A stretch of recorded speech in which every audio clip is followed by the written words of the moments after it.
I really believe God's love is righteous. Binibigay niya sa iyo ang makakatulong sa future mo. So friends, kung hindi mo kaya mag-ipon habang maliit ang sweldo mo, hindi ka makakapag-ipon pag malaki. And maybe the reason why God has not given you better opportunities, kasi ikasisira mo lang.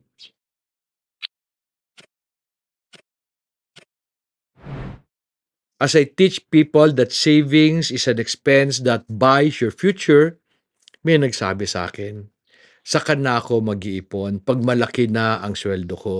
Today, maliit pa siya. Kulang pa para sa pangangailangan ko. So sabi ko sa kanya, kung hindi ka marunong mag-ipon habang maliit pa ang sweldo mo, pag lumaki ang sweldo mo, hindi ka pa rin mag-iipon. Kasi I learned ang pag-iipon is a decision. It is a habit that we develop. Alam mo, when I was a young employee, wala akong ipon. I got very, very excited during the 15th and the 30th of the month kasi may dadating akong sweldo. And I felt that I was deprived when I was young. You see, my father's in the military and during his time, ang lit-lit ng sweldo nila. Ngayon na lang naman malaki ang sweldo ng military. So oftentimes, I go to my father, hingi ako ng pambili ng laruan and hindi niya ako mabigyan. One time naalala ko, sabi ko pa sa kanya, Daddy, yung mga kaibigan ko nagkakarate, pwede ba akong sumali? Libre yung klase ha, pero he did not allow me because wala kaming pangbili ng uniform ng karate para sa event na yon. So because of that, I grew up feeling deprived, wanting so many things. Kaya every time meron akong sweldo, hindi ko siya iniipon. In fact, there was one time I was in sales. Pagdating ng ITR ko, sabi ko, ang laki naman ng kinita ko last year. Saan napunta ito? Diba? And I was trying to remember ano ginastos ko. Wala akong isang major na bagay na ginastosan. Kain dito, bili nun, punta dito, libre ng kaibigan. Wala akong naipon nung maliit ang sweldo ko at nung malaki ang sweldo ko. Kasi hindi ko binago ang ugali ko, nung maliit pang sweldo ko, dinala ko yon nung lumaki ang sweldo ko. Alam mo itong push ko na mag-ipon tayo and wag umutang, I only learned this when I came to Bukidnon. Sa Bukidnon, nung nagsimula kami, wala rin kaming pera. Talagang ang hirap nung simula namin. Parati kaming kapos. However, hindi ako umutang kasi by that time, I was already studying the Bible.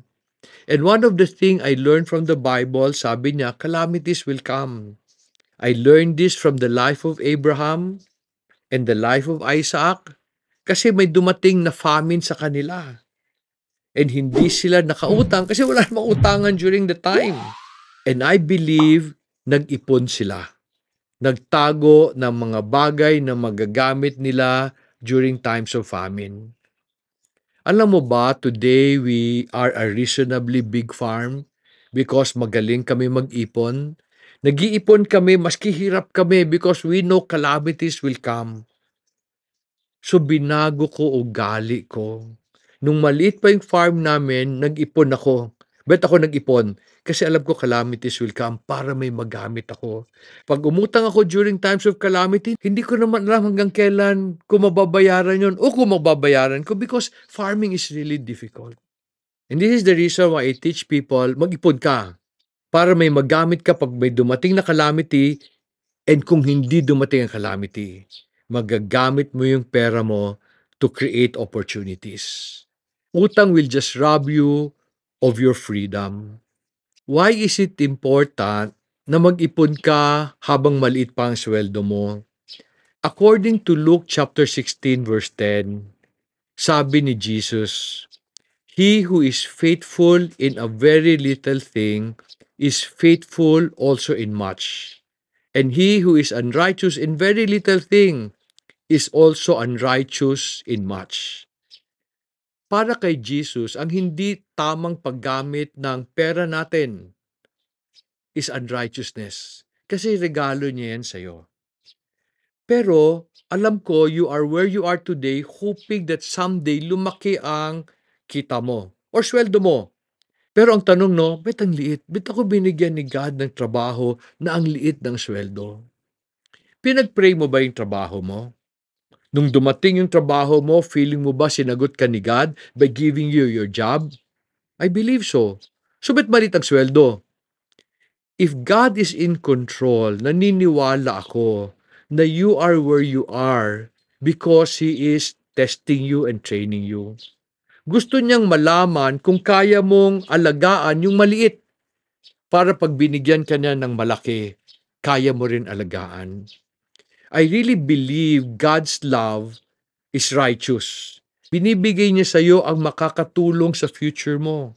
So friends, kung hindi mo kaya mag-ipon habang maliit ang sweldo mo, hindi ka makakapag-ipon pag malaki.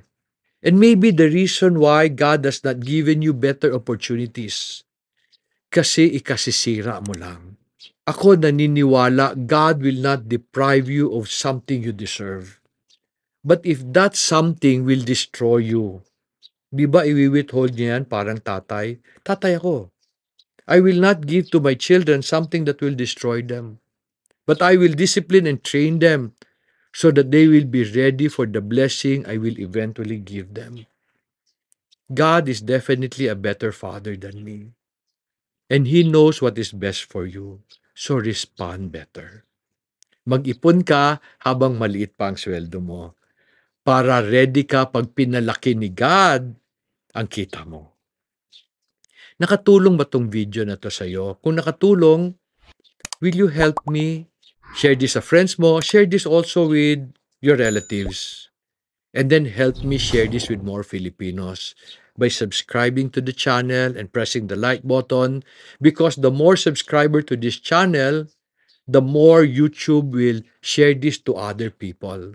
So sana you will help me bless others.